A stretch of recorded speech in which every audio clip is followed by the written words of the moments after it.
ಮಕರ ಸಂಕ್ರಾಂತಿ ಹಬ್ಬದ ಪ್ರಯುಕ್ತ 2 ದಿನಗಳ ಕಾಲ ನಡೆಯುತ್ತಿರುವ ಸಿಗಂದೂರು ಶ್ರೀ ಚೌಡೇಶ್ವರಿ ಜಾತ್ರಾ ಮಹೋತ್ಸವಕ್ಕೆ ಕರ್ನಾಟಕ ರಾಜ್ಯ ಅರಣ್ಯ ಕೈಗಾರಿಕಾ ಅಭಿವೃದ್ಧಿ ನಿಗಮದ ಅಧ್ಯಕ್ಷರೂ ಆಗಿರುವ ಶಾಸಕ ಬೇಳೂರು ಗೋಪಾಲಕೃಷ್ಣ ಚಾಲನೆ ನೀಡಿದರು. ಕಡೇನಂದಿಹಳ್ಳಿ ಮಠದ ರೇವಣಸಿದ್ಧ ಶಿವಾಚಾರ್ಯ ಸ್ವಾಮೀಜಿ, ಕಾರ್ತಿಕೇಯ ಮಠದ ಯೋಗೇಂದ್ರ ಅವಧೂತರ ಸಾನ್ನಿಧ್ಯದಲ್ಲಿ ಧಾರ್ಮಿಕ ಕಾರ್ಯಕ್ರಮಗಳು ಜರುಗಿದವು. ಈ ವೇಳೆ ಸಿಗಂದೂರು ದೇವಾಲಯದ ಧರ್ಮದರ್ಶಿ ಡಾಕ್ಟರ್ ರಾಮಪ್ಪ, ಮಾಜಿ ಸಚಿವ ಕಾಗೋಡು ತಿಮ್ಮಪ್ಪ, ಮಲೆನಾಡು ಅಭಿವೃದ್ಧಿ ಮಂಡಳಿಯ ಅಧ್ಯಕ್ಷರಾದ ಮಂಜುನಾಥಗೌಡ ಮತ್ತಿತರ ಗಣ್ಯರು ಉಪಸ್ಥಿತರಿದ್ದರು. ಶರಾವತಿ ನದಿ ಮೇಲೆ ತೂಗು ಸೇತುವೆ ನಿರ್ಮಿಸಿದ ಬಳಿಕ ಇದೇ ಮೊದಲ ಬಾರಿಗೆ ಜಾತ್ರಾ ಮಹೋತ್ಸವ ನಡೆಯುತ್ತಿದ್ದು, ದೇವಾಲಯಕ್ಕೆ ಆಗಮಿಸುವ ಭಕ್ತರ ಸಂಖ್ಯೆ ವೃದ್ಧಿಯಾಗಿದ್ದು, ದೇವಾಲಯದಲ್ಲಿ ಅಗತ್ಯ ಮೂಲ ಸೌಲಭ್ಯಗಳನ್ನು ಕೈಗೊಳ್ಳಲಾಗಿದೆ.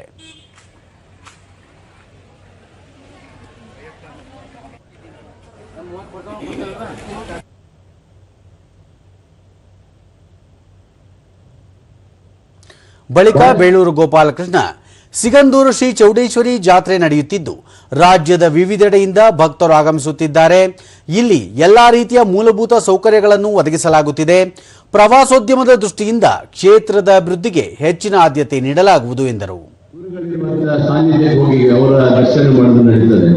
ಆದರೆ ಮೂಢನಂಬಿಕೆಗಳು ಇವತ್ತಿಗೂ ಸಹ ಅದು ರಾಮಣ್ಣನಿಗೆ ಗೊತ್ತು, ನನಗೆ ಗೊತ್ತು ಮೂಢನಂಬಿಕೆಗಳು ಏನು ಅನ್ನೋದು ಅಂತ. ನಮ್ಮ ಕಾಲದಲ್ಲೆಲ್ಲ ನಾವು ಹೊಳೆಯಪ್ಪರಿಗೆಲ್ಲ ನಮ್ಗೆ ಗೊತ್ತಿಲ್ಲ. ಆ ಮೂಢನಂಬಿಕೆಯನ್ನು ಅರ್ಧ ಸತ್ತೋಗ್ಬಿಟ್ಟಿದ್ದೀವಿ ಅಲ್ಲೊಂದು ಜನ ಸೇರಿ. ದೂರದರ್ಶನದೊಂದಿಗೆ ಡಾಕ್ಟರ್ ರಾಮಪ್ಪ, ಸರ್ಕಾರ ಸೇತುವೆ ನಿರ್ಮಿಸಿದ ಬಳಿಕ ದೇವಾಲಯಕ್ಕೆ ಆಗಮಿಸುವ ಭಕ್ತರ ಸಂಖ್ಯೆ ಹೆಚ್ಚಾಗಿದೆ.